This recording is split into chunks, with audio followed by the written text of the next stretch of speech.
Do we remember yesterday, how were the people acting that? What was the important thing about the people of God? What were they doing? Fighting. Huh? Fighting. Oh, no, they're worse than that. What? What did I tell y'all happened to the kingdom after King Solomon? He had too many wives. Right. And those wives made him do what? Worship a different God. Right. They worshiped a different God because of King Solomon.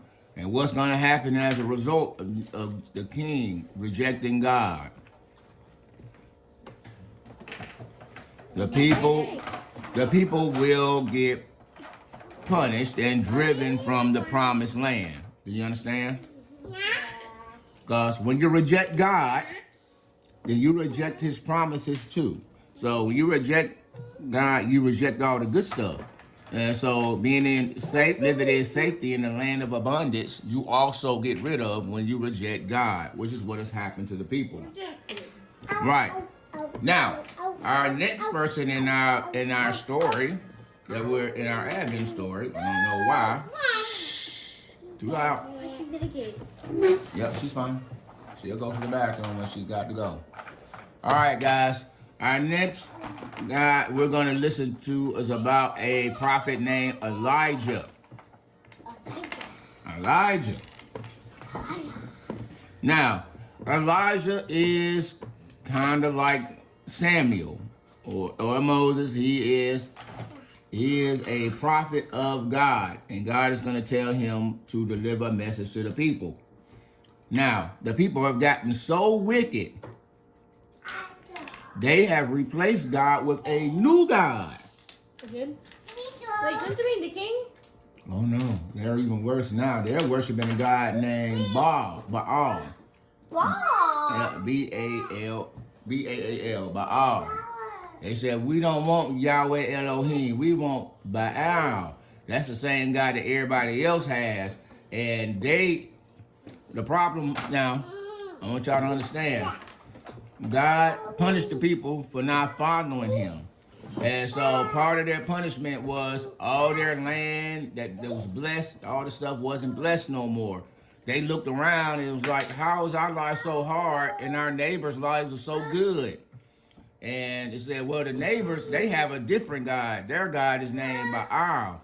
And they're like, hey, we should worship their God and maybe our crops will grow and we won't suffer. Diaper? Do you understand?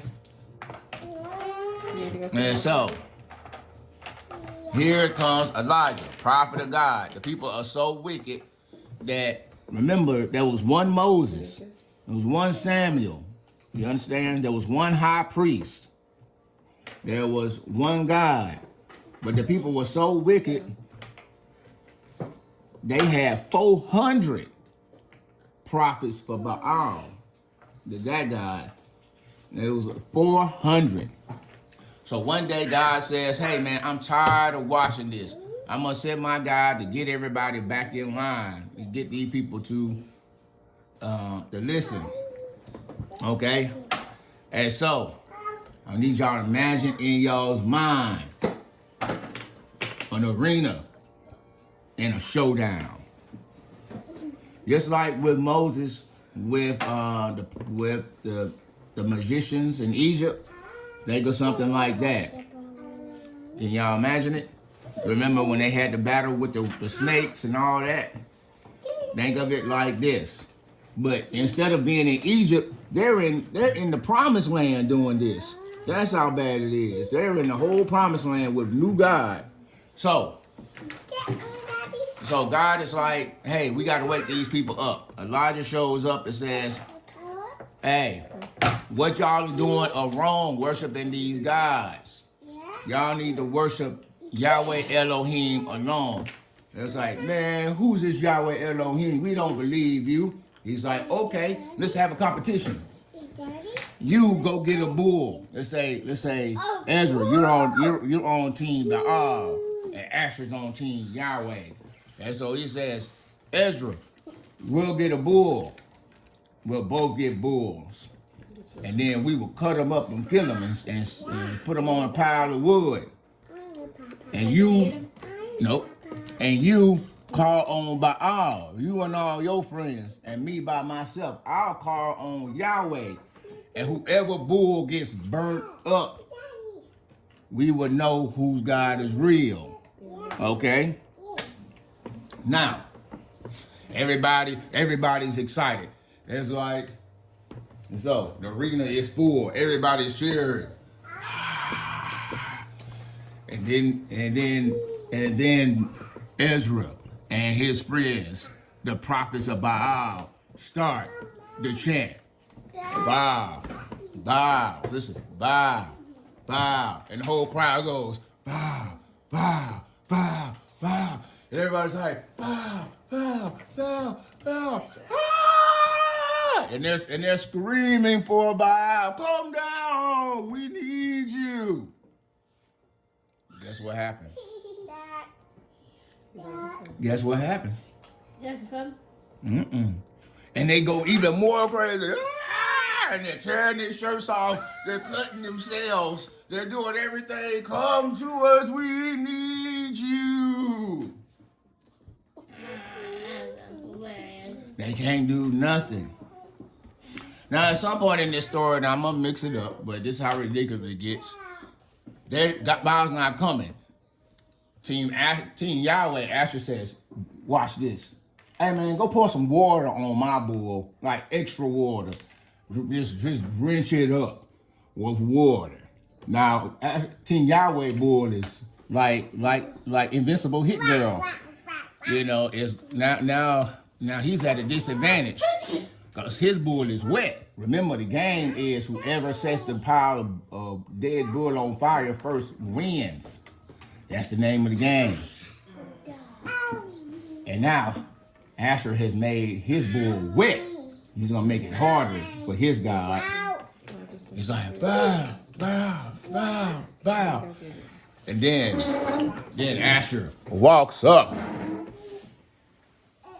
in the name of Yahweh Elohim. And immediately, lightning comes down, sets the bull on fire, burning it up. Now, Ezra's team is still calling for his God. But now, Team Yahweh is confident. Elijah the prophet is strutting. He's walking around. Ezra, where's your God? Are y'all screaming loud enough? Maybe he can't hear you. Ezra, hey, is y'all God? Maybe he's in the bathroom. Maybe he's constipated. Is he pooping? Where is he at? You know, I'm sure he's coming, right? Yeah. Bring somebody that we can kill. Come on, we need to sacrifice or something. Well, maybe he's on a trip. You know, maybe your God is out of town and you got to wait for him to come back. And he goes on and on. And of course, Ezra's team, his cow never gets burnt up. Right? Only Team Asher, Yahweh's cow gets burnt up. And all the people witness this. Okay? And when they see the greatness of Yahweh Elohim, guess what the people do? The people then believe that God is real. They believe in Yahweh again, and they all turn back to Yahweh. But what does that mean for Team Ezra and his prophets of Baal? Because they're losers. Guess what happens? They sure do. So the captain of Team Yahweh, Asher, or in our case, the prophet Elijah. The prophet Elijah, he takes Team Baal.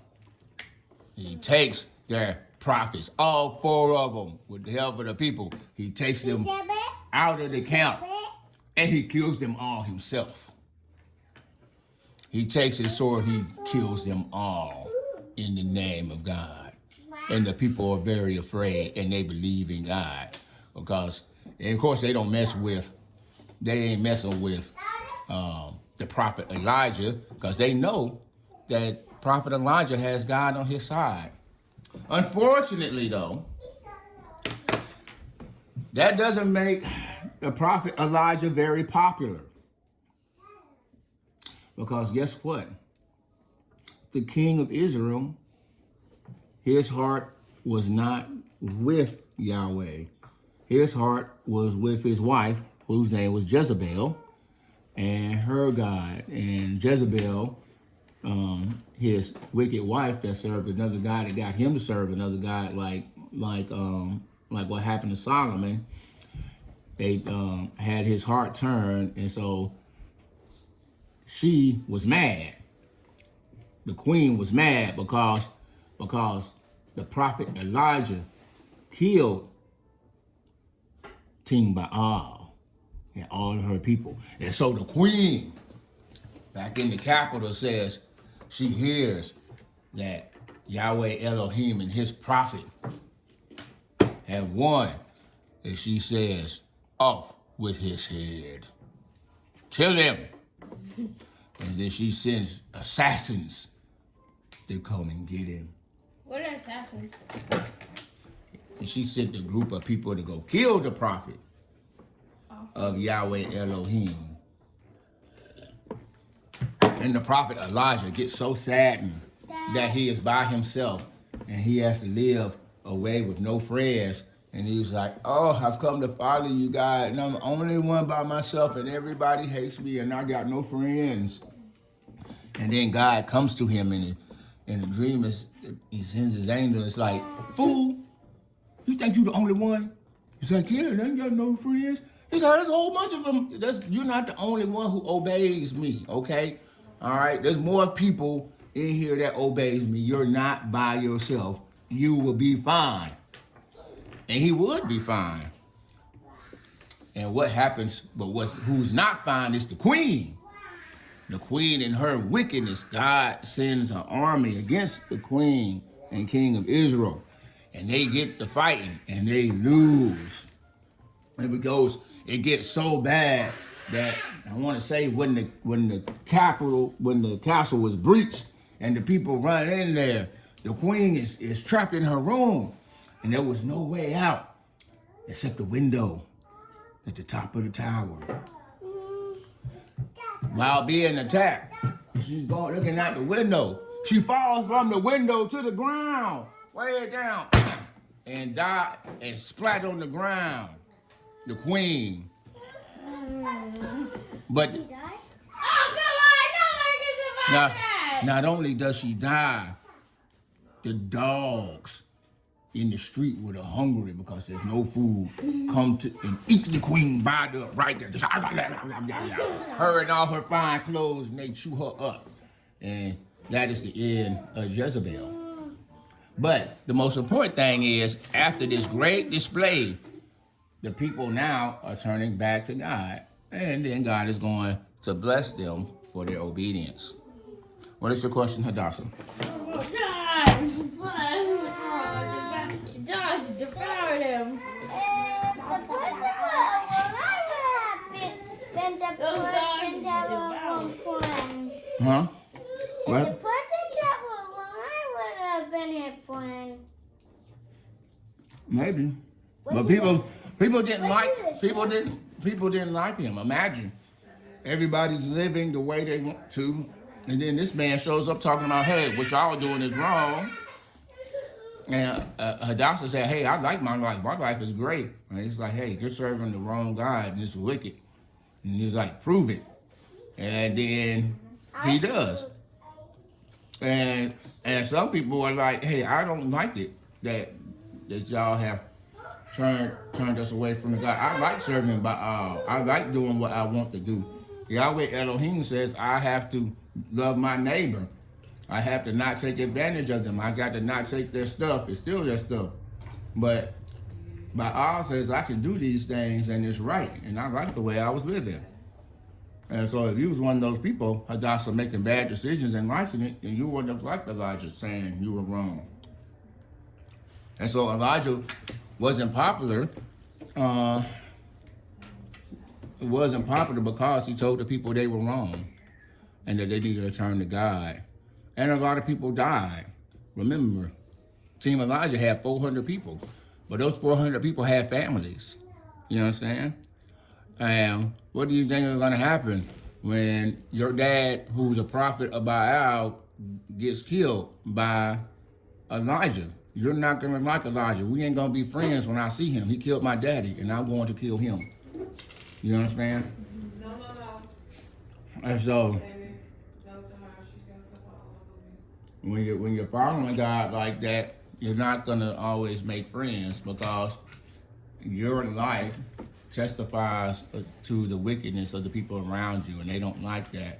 And so even though Elijah has done what he's supposed to do in representing God and getting people to turn back, the people are not going to like Elijah because he killed a lot of people's family.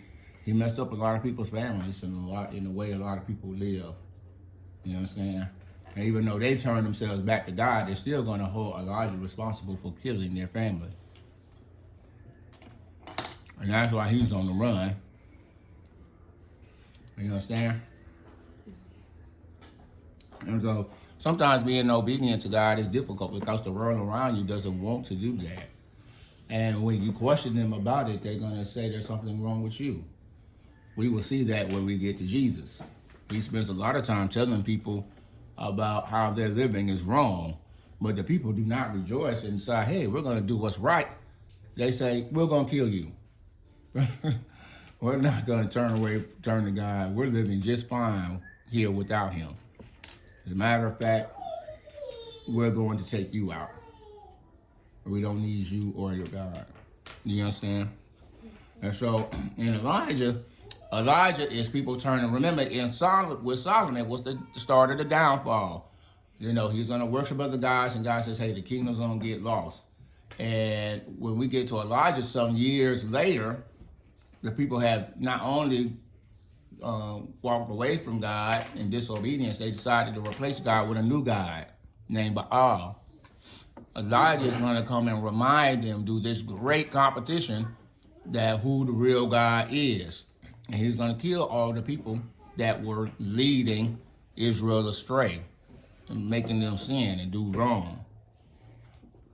But just because he does the right thing, people don't like him and they hate him and they want to try to kill him.